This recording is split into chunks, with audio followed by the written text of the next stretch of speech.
Sairam, dear brothers and sisters. So today we're going to talk about how to practice dying, okay? How to practice for death. Have any of you thought about this before? Like what's going to happen at the end when your body is coming to its last stages and how you'll move on to the next stage? No, not really, no. Yes, this is what I thought. It's important that we discuss this because if you don't get those last few minutes correctly, you will waste all the time that has come before. In fact, Swami has given a story about this. You must have heard this story, right? He says that the last breath that you take, the last thought that you have determines your next birth, right? We all know this. And so he gives a story of a gentleman who was a very prosperous businessman running a store, a shop, making a lot of money. And he knew that at the end of his life, he wanted to die saying the name of the Lord. So he named his children, he named them Rama, Krishna, Narayan, and Hari. Okay? And he, along with his sons, ran his store. They're very prosperous and well-to-do. But the time came when it was time for him to go, to leave the body. And so he's on his deathbed. His children are surrounding him, and he says, Ram, Krishna, Hari, Gopi, if you are all here, then who's minding the store? And then just like that, he fell dead.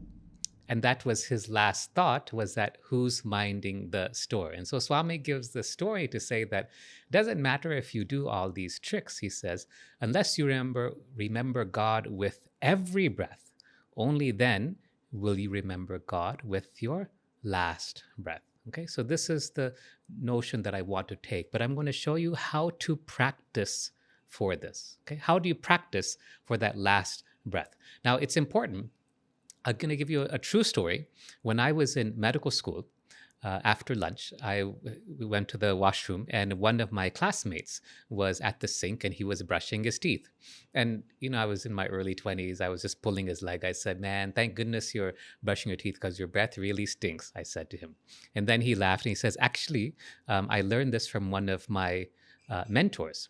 And he told the story about how he was shadowing or working along with a senior physician, and this physician had this story to share. It seemed that when he was in his training, he was moonlighting one night at the local emergency room.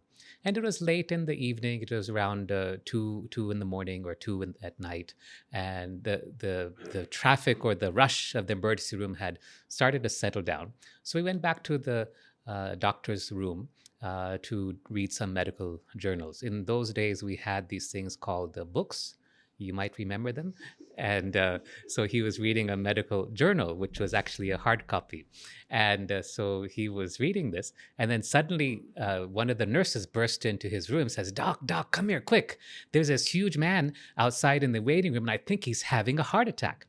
So they all rushed out. And sure enough, there was this big guy, 6'5", standing like this, clutching his chest, looking red and pale and full sweating and everything. And they threw him onto the stretcher and they rushed him into the emergency room and they put on ECG, and the doctor's barking at her, get an IV in him, give him some aspirin and do this and do that, get him on oxygen.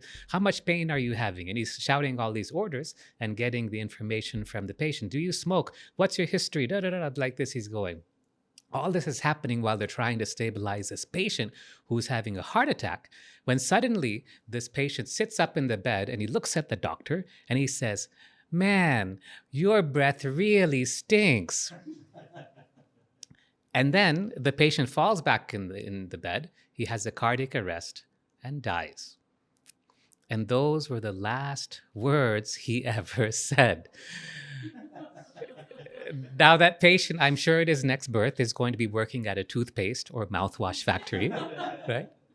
But it's so important that you monitor your thoughts, monitor your breath, so that every breath, whether it's your first or your last, it doesn't matter, is with the name of God. Now, how do we practice this? How do we make it a reality? It's more than just chanting the name of the Lord. Okay, let me give you a simple exercise that you can do, all of you can do, that you can practice every day. But before I get to that, let me share what Swami tells about the practice of dying. Would you like to know? It's very interesting, actually. He says, and this was shared with us by Janaman Kalusu Wintergate some time ago. Swami told them they were in Swami's room and here in Brindavan, and Swami was telling them the process of death is nothing more difficult than passing from one room to the next. And when Swami was saying this, he actually walked from one room to the next room just to show them that's all. That's what happens at the time of death. Then Swami said, but if you have attachments to the things of your life, he said, the pain of leaving those behind will be as much as the sting of 1,000 scorpions. Like, wow, So at that time of death, if you are still attached to whatever it is in this life, the pain of leaving those things behind will be like the sting of 1,000 scorpions. So first thing is to see what are you attached to. For most of it's going to be what? Our family, right? Most of us will be our family, our mother, father, our spouse, our children, whatever loved ones. For some of us, it might be material possessions. For others, it could be fame, status, wealth, power, prestige, whatever it is. But if you are attached to those things, there's nothing wrong with having them. But if you're attached to those things, then you're going to go through that intense pain at the moment of death. Okay? How do you practice this then in practical terms, right? We only get to die once in this lifetime, most of us. You only get to die once. So, how do you practice this in practical terms? So, what happens when you go to bed at night? How do you, most of you, go to bed? Maybe you say some prayers, God, thank you for not letting me screw up today. Whatever your prayers are. Maybe you recite some shlokas. Maybe you do some cutting Thai symbols. Maybe you do some journaling exercises, whatever it is. And then you fall asleep, but then what happens to your mind? Where does it go? It goes this way, toing. It goes that way, toing. It goes into the past and it goes into the future, it goes into some fantasies for many people, right? And in this way, you fall asleep. Now, remember in our computers in the old days, we used to have something called the screensaver, right? So the screensaver was like if your computer is on for a certain amount of time, then after a while it'll change to something else. The image will change to something else, some moving image or some pretty picture or whatever. So the last thought that you have before falling asleep is like the screensaver for your mind while you are sleeping. That last thought you have before you fall asleep is a screensaver for your mind while you are sleeping. Okay, does that make sense? So that last thought as you fall asleep is very, very, very important because that determines not only the quality of the sleep, but the quality of your sadhana even while you are sleeping. You've heard me say that if you want to realize God, if you want to know the truth, if you want to be liberated, you have to have ceaseless effort. Not me saying it. Swami has told this. I've just repeated what Swami said. Ceaseless effort. And then you're like, well, how do I do this while I'm asleep? Well, this is how you do this. It's that last thought you have before you sleep. So here's the exercise. This is the homework for all of you, is to work on your last thought. Okay, so how would you change this? Just shout out some ideas. How would you change this? What would you do?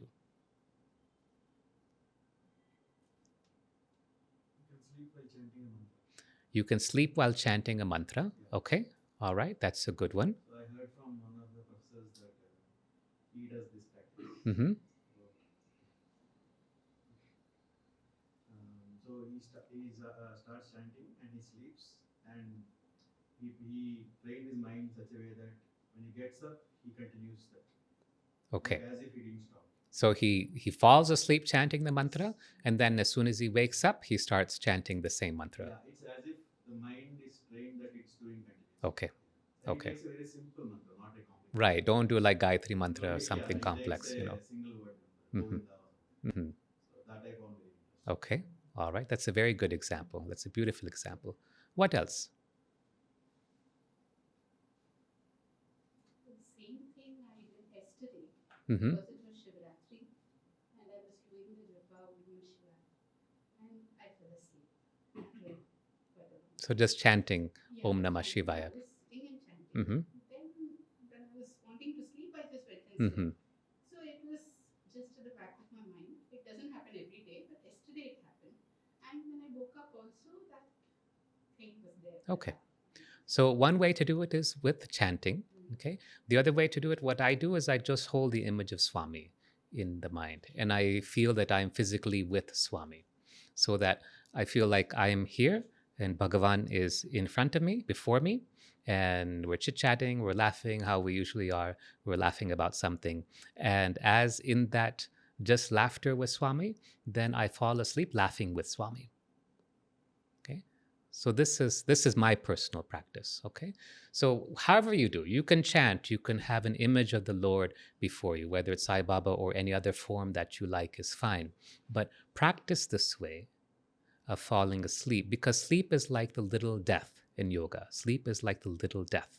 And so when you practice this way every day for the little death of sleep, then when the final death comes for the body, then you'll be better prepared. Okay. So your homework is to go home and practice this. And then when we meet again in about 2 weeks, then you have to share with me that experience. Okay. Clear? All right.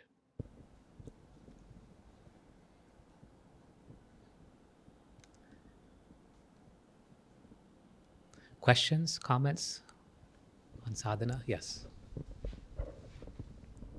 I've got one question on the same line as to you are telling that how do we practice the last thought or during the last breath.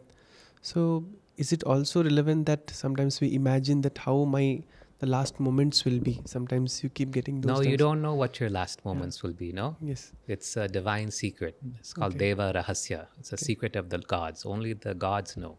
The Devas know when you will die. And they won't tell you anyway. So it's a divine secret. You're not supposed to know. Because there's a prayer. I'm like, elders keep telling that when you pray, you just sometimes you can pray that Anayasa Maranam Binadainya Jivitam, like that. So in such case, what is it tending to? Are we seeking God that let the death be painless without any kind of suffering or dependency? So how does it relate to That's this? not in your hands. I will tell you, I have seen souls who I was aware were reincarnations of great beings from the past. But what karma they had, I don't know why, but they had so much suffering in their bodies, so much suffering in their bodies, diseases, illnesses, this and that. I mean, I'm a doctor and I was taking care of them in the ICU. And I was thinking, I took care of one person who Swami had physically said he is a reincarnation of Brigu. Brigu, imagine Brigu. When in the Brigu is like he's a Brahma Rishi Brigu, but he had so much disease, bypass operation, defibrillator, this thing, that thing. He was in the hospital in our CCU with heart failure, but so much disease. It's not in your control when you die, unless you've reached a yogi stage where you can, exit the body from the top of the head. But otherwise, it's not in your control. And even then, it's not in your control. You'll have a premonition that it's time to go, and then you can say, okay, it's time to go, and then you'll exit from the top, right? But nobody lives forever. Not even Babaji lives forever. They have to leave the body at some time or the other. Okay, sir. Well, I have a question. So usually I go to sleep by writing a diary, whatever happened today, what I did good things today, and also it comes in a part like what I did wrong. Then I pray this Karacharana Krutamva. Then I go for a sleep. If I'm feeling something fear, Hanuman, that Ramaskandam Hanumantam. So we have to visualize like a sadhana what we are going to become like that. Then we have to go for a sleep, or how? What kind of visualization we need to Your imagine? last thought has to be about God. God. Yes, that's all. It can be the name of God, it can be the form of God. In my case, I choose the form of God. In the professor's case that he was talking about, it was the name of God. Either are fine, it's up to you. But what happens is if you'll all find this, I'll tell you what's going to happen. You will start doing this. You'll be like, this is really good. And then just before you fall asleep, some random thought will come. And that will be your last thought. Yeah? Okay? So I'm telling you now what's going to happen, and it's okay that it happens. So you just plan and accept, and you watch and you laugh at it, let it go, and then you practice again the following night. Okay? All right. So now let's talk about the biggest scam there is. Okay. So if you go to Netflix, right, what do you see? You'll see these conspiracy theories, right? You'll see these documentaries that talk about conspiracies and scams and this thing and that thing. There's one scam that the mind plays on all of us. And this is the biggest of all scams. Do you want to know what it is? Okay. The mind will oscillate from the past to the future. Tick tock, like a pendulum swinging from one to the other. The mind will oscillate from the past to the future. You think that you're doing your sadhana, you think that you're trying to still the mind, but you're just jumping from the past to the future. From the whole day long, this process goes on, right? Just think about it for a moment. Whole day, this goes on. Either you're living in the past, something that already happened, or you're moved ahead to the future, something that is yet to happen. But very rarely are you in the present moment, the now moment.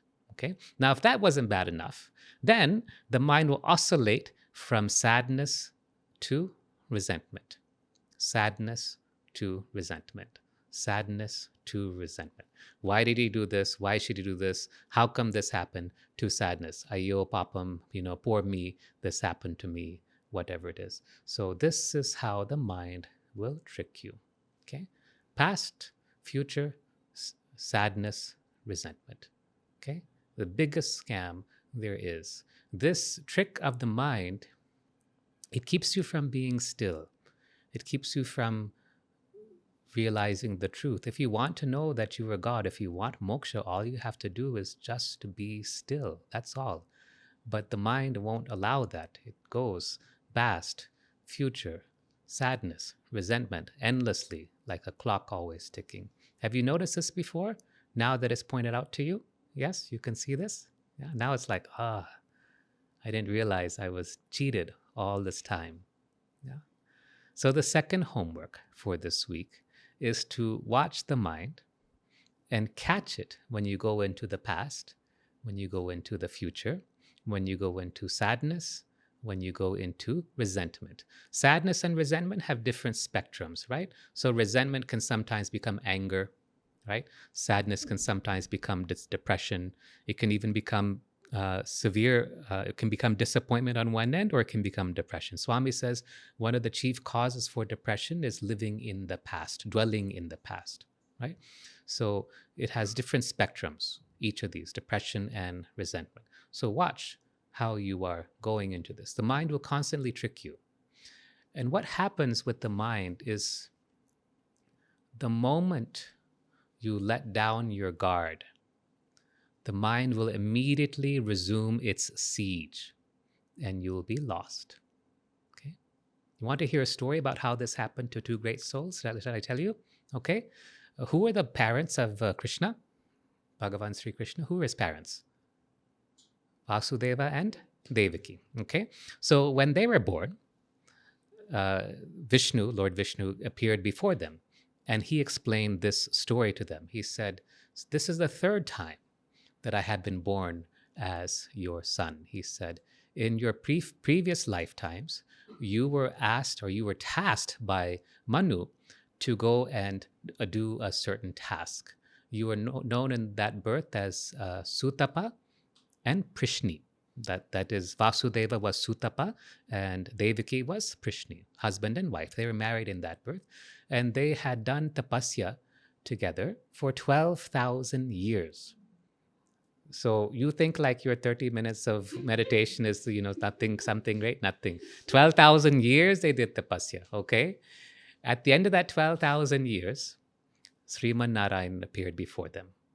And they were so like this, like that and all that. They couldn't believe it. The very fruit of their tapasya was now physically before them. And just like that, Maya covered them. And instead of asking for moksha, which they could have asked for, they said, Lord, please be born as our children. And so that's what happened.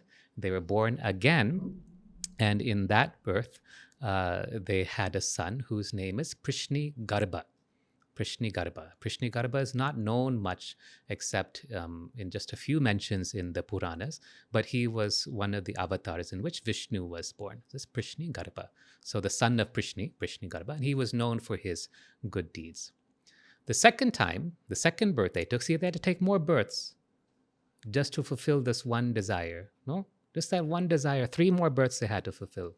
The second birth, they became, Vasu, that is, the husband became Kashyap, the great sage. And his wife was Aditi, right? The mother of the Devas. And to them was born Upendra, who is also known as Vamanavatar, right? One of the avatars of the Dashavatars of Vishnu. And then finally, in the third birth, then they were born as Vasudeva and Devaki at the end of the Dwapara Yuga. So even great saints, sometimes Maya will come and cloud their vision. 12,000 years of sadhana extended because of one thought. So watch your thoughts. The moment you let down your guard, the mind will immediately begin its siege.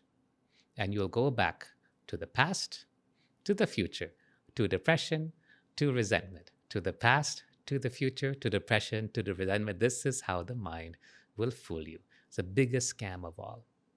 Okay? So now you know. So now you have to watch the mind. So what I'd like you to do is to make a note of all the times that the mind scams you. Okay? Scam by the mind. And at first you'll have like a few things, and then by the end of the day, your whole journal that you write, no, it'll be filled with this. Yes. So this is the second homework for these 2 weeks. Okay. So by the time you come back, you should all have still minds, no more monkey minds, no more scams, no more falling prey. Clear? Okay. Can I ask you Uh-huh. a question? Why do we remember sad moments of our life than happy moments? It's the mind. It's the trick of the mind. The mind wants, it's just how the mind works. When you get a phone call saying that you have a parcel from Federal Express in Mumbai and they've caught drugs in it, no? Why it's always drugs, no? They haven't found some money to give you, right? So this is how these scams work. They're not coming and saying, "Oh dear, we found $1 million that you forgot, and here we want to give it back to you." Nobody calls you like that, no? It's always something else. So these scams are always like that, and the mind also is the biggest scamster of all. It makes these other crooks look like amateurs. Yeah. All right. Let's end with Om and Three Shantis, and then we'll go into the cut.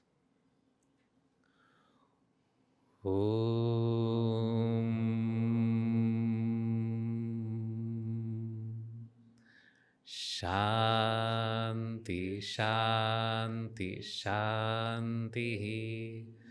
Samastaloka Sukhino Bhavantu. Samastaloka Sukhino Bhavantu. Samastaloka Sukhino Bhavantu. Om Shanti Shanti Shanti.